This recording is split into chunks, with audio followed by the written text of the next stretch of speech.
I am Deilani Tanahi. I am originally from San Diego, California, but I am a Hawaiian person who defected back to Hawaii. So I live in Makaha, Oahu now. I was an artist all my life since I was a child. And when I turned 18 and graduated and I moved to Hawaii, I was at Bishop Museum, and that was the first time I saw Hawaiian kapa. And I thought, it seemed very rare and very precious. And as an artist and a Hawaiian, I thought that would really be something I'd like to learn. This is 1980. There was no kapa maker in the phone book. There was no dial-a-kapa maker. There's no internet. So I actually waited 15 years until an opportunity came, and there was a girl named Kawai Iona Ueoka who was teaching tool making classes. So for the beaters. So I was like, wow, finally it was 15 years now.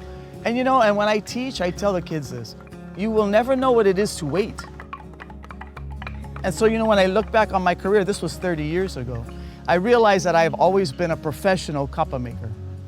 I've always been paid to do this. Me watching these children, and where we live is mostly Polynesian children, and I would watch them and they're pounding and they're la la la, blah, blah, pounding, and their kapa going like, and I was like, that didn't look like my kapa. It looks so much better than my kapa. Why? And then I said, oh, you know what? You're all Polynesian children. This is all in your DNA. You just needed somebody to show you and bring it out. I learned a lot watching these children. It kind of framed my whole way how I approach kapa, which would have been a very different experience if I approached it for myself as an artist. I want to learn, I want to do this, but I also realized early there weren't a lot of people making kapa.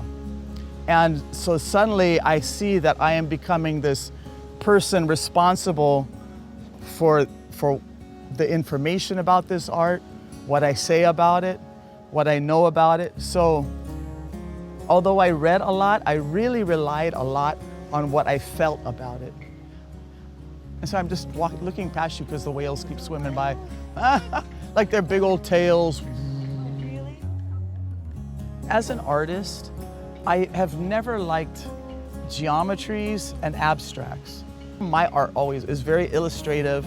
What I see, what I do, okay. But when I looked at kapa design, it's nothing of that at all. It's lines and endless stamps and triangles. But when I look at the works that our kupuna did, it just blows my mind. I like to replicate some of those designs sometimes, just to show people the Hawaiian kapa was really a big range of design and crazy things. When I think about the past, I think about our kupuna and the work that they did, and also because we had, our drama with Lahaina town that burned, and I had family who were directly affected by that.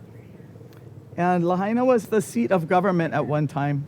The chiefs had their place in Lahaina. And so the pieces that were made for the past are done in that style that we've seen in those older times. The present represented what happened now and what's happening now. And these lines here represent the 4 rivers of Maui, Navai Eha. During that fire that happened in Lahaina, water was shut off because a lot of the water is still owned by the sugar companies that are also development companies. So there's always these huge battles happening with these rivers. So this line down the middle, you see it's not running, it's fractured. And so that talks about that, because that's happening right now in our present. So I wanted to commemorate the eha, the pain of that event. And hopefully that this can be a flowing river sometime and not a river like that. In all the arts, people are very interested in learning. I've been teaching all these years to children, to adults, and ultimately I get to a point, because I always have to review, why am I doing this?